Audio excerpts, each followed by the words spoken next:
What can be one of the coldest places on Earth is on fire.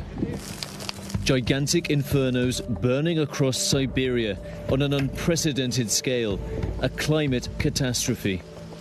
The wildfires burning in Russia now are bigger than all the fires raging across the globe combined, bigger than those in the US, Canada, Turkey and Greece put together.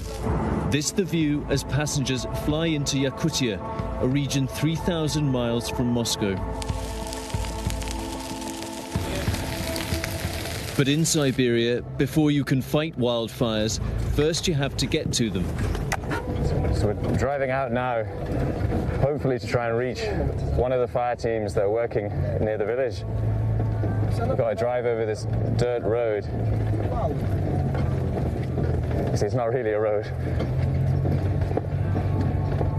We are in the taiga, and it's not easy going. So the bumper has just been torn off the car on this track. The car that went before us got completely stuck. So hopefully that isn't going to happen to us. Traveling in Siberia, you know. Swarms of insects mean we need these protective suits. Made it through that one. It's about 6 kilometers more to go.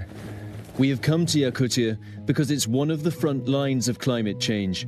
Much of the region is in the Arctic, and in winter it's one of the coldest inhabited places on Earth. But summers are warm, and this year is seeing an extreme heat wave and historic drought. One of the hottest, driest summers on record. 10 times more fires are burning than usual.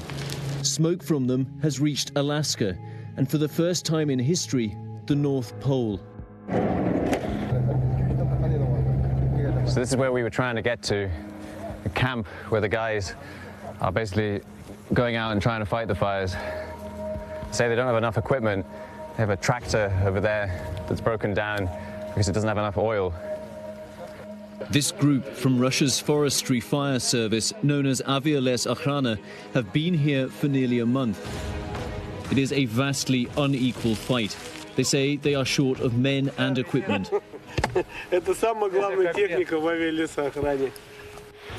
Afanasi is one of hundreds of local residents who volunteered to fight the fires because of the shortage of manpower.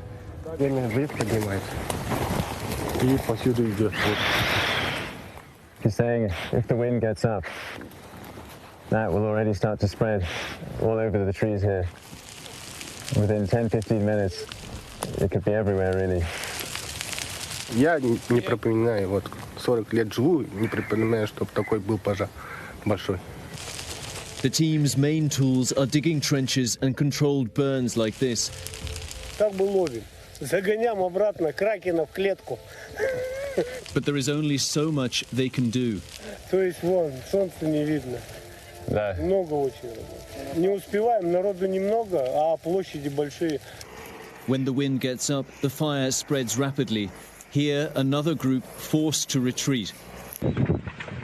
And this is what happens when the fires get past the teams. The flames engulfing this village. Over 30 buildings destroyed. Only burnt-out cars and smouldering rubble left. The record drought fueling the fires has been linked by scientists to climate change. And the change in Yakutia's climate is already visible. Parts of Siberia are warming twice as fast as the rest of the world.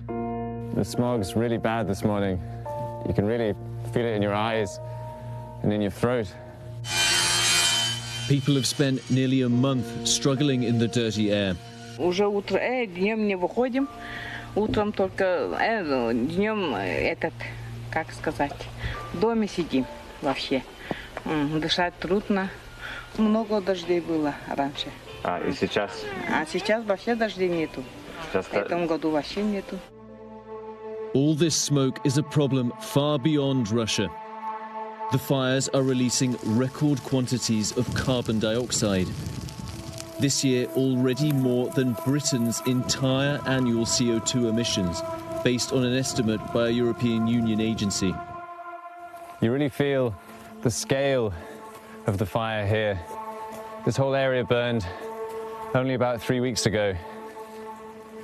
You see, just as far as you can look, it's all blackened and burned. With increased temperatures now believed to be inevitable, Yakutia's massive fires are likely to only get worse. Scientists say another sign of how fast and how drastically the planet's climate is changing. Patrick Reevell, ABC News, Yakutia, Russia.